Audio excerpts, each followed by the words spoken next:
October 2015, CIA Headquarters, Virginia. John Brennan receives a call from an unknown number. John Brennan. Hello, the caller seems to be a child who informs John that he has hacked into all of the CIA systems. John Brennan. Who is this? What do you mean you've hacked into the CIA? This call would have been dismissed as a prank if it had been made to an ordinary person.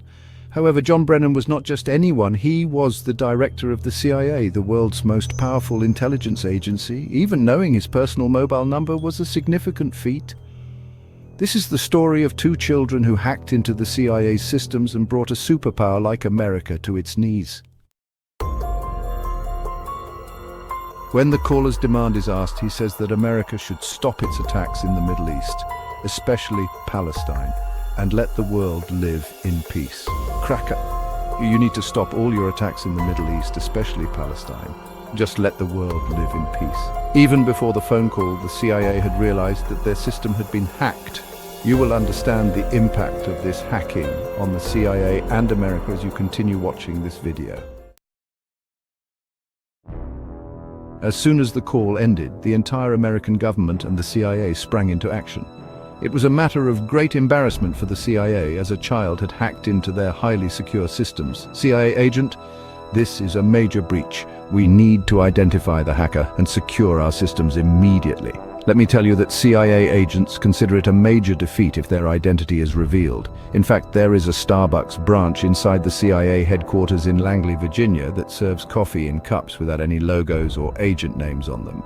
This is to ensure that the cups cannot be traced back to the agents. Now imagine how significant it was for the CIA, which takes such precautions in small matters, to have their entire system hacked. The investigation revealed that the call was made by a 15-year-old boy from Leicester, England. This boy called himself Cracka and had formed a hacking community called Crackers with Attitude. But how and why did he hack the CIA? To understand this, we need to go back to 2008, where the story begins. In 2008, in the state of Virginia, USA, there was another boy known as Default, who was an avid gamer. To win video games, I started making changes to the programming of games. I modified online games like Counter-Strike to change the rules and win easily by creating cheats. He learned all of this from the internet. I was inspired by a hacking group called Anonymous, which had become quite famous by 2008. The Anonymous group often made headlines by hacking major websites and posting their messages. Seeing all this, I was greatly impressed by Anonymous and started my journey into the world of hacking. He began by hacking small websites, but wanted to do something bigger, which required a hacking group. As a member of a non-sec, Default had access to this botnet and discovered that one of the computers belonged to a Canadian medical college. With some effort, I gained access to the financial records of the medical college, which showed that the college had yet to collect over $9 million from students. I deleted all these records from the college's computer, causing chaos. This was Default's first successful hack. He did it out of mischief, but his next hack was driven by anger. In 2014, the Danish government passed a shameful law allowing bestiality. This news angered animal rights activists worldwide. I, who had a beloved dog, was also enraged. So my group and I hacked the Danish official website and posted a message exposing the government's allowance of animal abuse. They also attacked websites supporting this law, shutting them down. The hacking of the Danish official website caused global condemnation of Denmark's actions, and the government had to repeal the law the following year. Default had succeeded in his mission for the first time, but Anonymous was credited for it. Default didn't like that someone else was taking credit for his actions, but he continued his work. Like other hackers, Default kept his identity hidden, knowing that being traced could have severe consequences. He used a satellite connection installed far from his home and accessed the internet through a private network.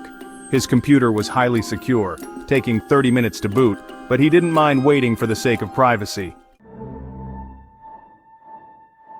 So far, you've learned about two characters in this story, Cracka from England and Default from the USA. Before 2013, they didn't know each other, but an incident brought them together.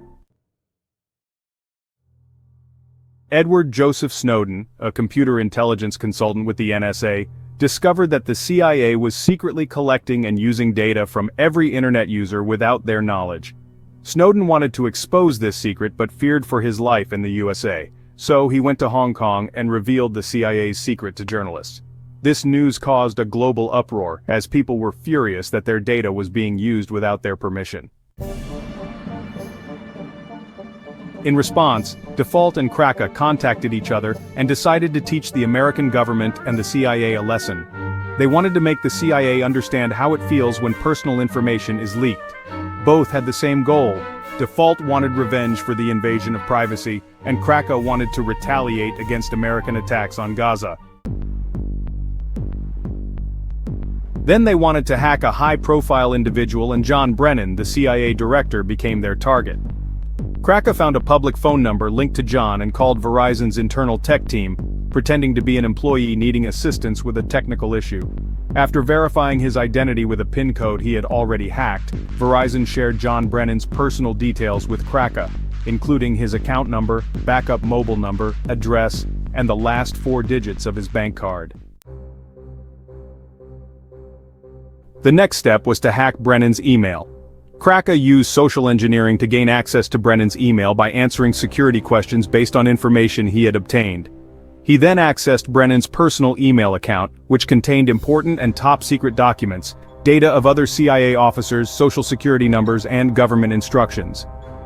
Brennan soon realized his email had been hacked and had his account shut down, but it was too late. Cracka had already downloaded all the data.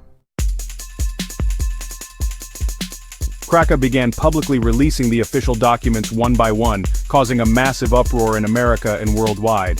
The CIA's reputation was in tatters, and they were desperate to catch the hackers.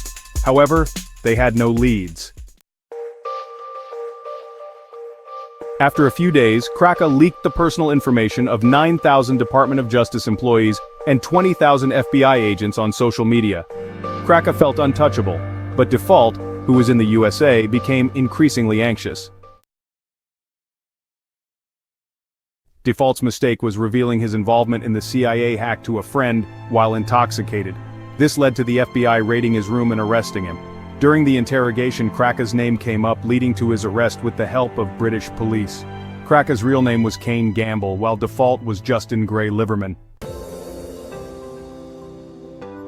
Due to his young age, Cracka was sentenced to 2 years in prison, while Default, who was not directly involved in the CIA hack, received a 5-year sentence. Both are now free and pursuing careers in cybersecurity. What do you think? Did they do the right thing or not? Let me know in the comments. I hope you enjoyed this video from Mr. Scary Recap. Thank you for your supportive comments. See you in the next exciting video.